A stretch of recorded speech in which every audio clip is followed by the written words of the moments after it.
आप सभी को नवरात्रि के दूसरे दिन की हार्दिक शुभकामनाएं।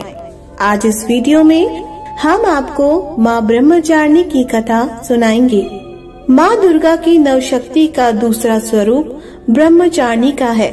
ब्रह्मचारिणी नाम 2 अक्षरों से मिलकर बना है, ब्रह्मा और चारिणी। यहाँ ब्रह्मा का अर्थ तपस्या से है और चारिणी का अर्थ है उत्साह से भरी हुई नारी। शास्त्रों में ब्रह्मचारिणी का अर्थ तप की चारिणी अर्थात तप का आचरण करने वाली बताया गया है। माँ दुर्गा का यह स्वरूप भक्तों और सिद्धों को अनंत फल देने वाला है। इस देवी के दाएं हाथ में जप की माला है और बाएं हाथ में यह कमंडल धारण किए है। माँ ब्रह्मचारिणी की उपासना से तप, त्याग, वैराग्य, सदाचार और संयम की वृद्धि होती है और आत्मविश्वास में भी वृद्धि होती है।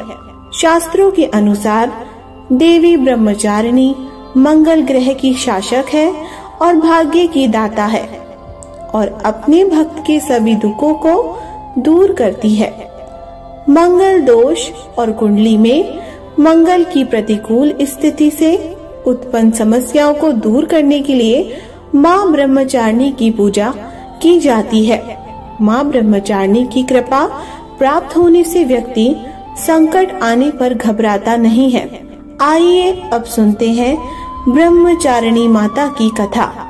ओम देवी ब्रह्मचारिणी नमः। ओम देवी ब्रह्मचारिणी नमः। सती के रूप में यज्ञ की अग्नि में स्वयं को भस्म कर देने के बाद देवी ने पर्वतराज हिमालय की पुत्री के रूप में जन्म लिया।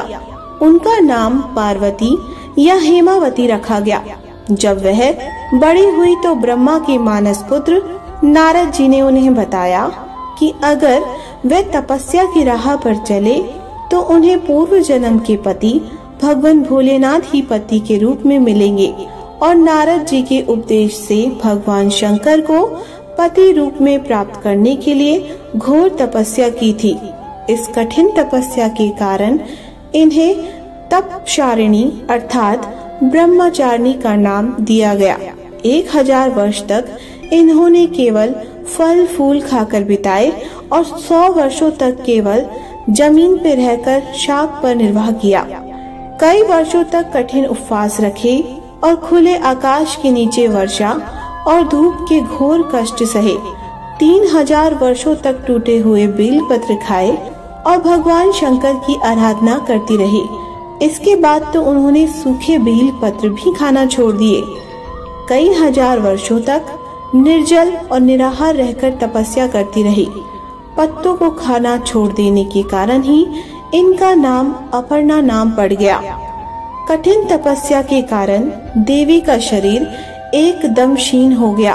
देवता, ऋषि, सिद्धगण, मुनि सभी ने ब्रह्मचारिणी की तपस्या को अभूतपूर्व पुण्य कृत्य बताया और कहा, हे देवी, आज तक किसी ने इस तरह की कठोर तपस्या नहीं की।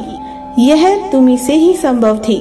तुम्हारी मनोकामना अवश्य पूर्ण होगी और भगवान चंद्रमौली शिवजी तुम्हें पति के रूप में प्राप्त होंगे।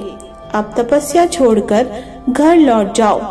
कठोर तपस्या के कारण पार्वती माता को ब्रह्मचारिणी के रूप में जाना जाने लगा और भगवान शिव ने उन्हें पत्नी रूप में स्वीकार किया। इस देवी की कथा का सार यह है कि जीवन के कठिन संघर्षों में भी मन विचलित नहीं होना चाहिए। माँ ब्रह्मचारिणी देवी की कृपा से सर्व सिद्धि प्राप्त होती है। दुर्गा पूजा के दूसरे दिन देवी के इसी स्वरूप की उपासना की जाती है। माता ब्रह्मचारिणी की पूजा विधि। प्रातः उठकर नित्य कर्मों से निवृत्त होकर स्नान करें, स्वच्छ वस्त्र धारण कर पूजा स्थल पर विराजें। माँ दुर्गा के इस स्वरूप माँ ब्रह्मचारिणी की पूजा करें। उन्हें अक्षत, फूल, रोली, चंदन आदि अर्पित करें। माँ को दूध, दही, घृत, मधु और शक्कर से स्नान कराएं। माँ ब्रह्मचारिणी को पान, सुपारी, लौंग भी चढ़ाएं। इसके बाद मंत्रों का उच्चारण करें। हवन कुंड में हवन करें। साथ ही इस मंत्र का जाप करते रहें। माँ ब्रह्मचारिणी को प्रसन्न करने का मंत्र। ओम ब्राम ब्रीम ब्रूम ब्रह्मचारिणे नमः। हे ब्रह्मचारिणी माता, आपके सभी भक्तों पर अपनी कृपा दृष्टि बनाए रखना, सबके संकट हरना। जय माता ब्रह्मचारिणी।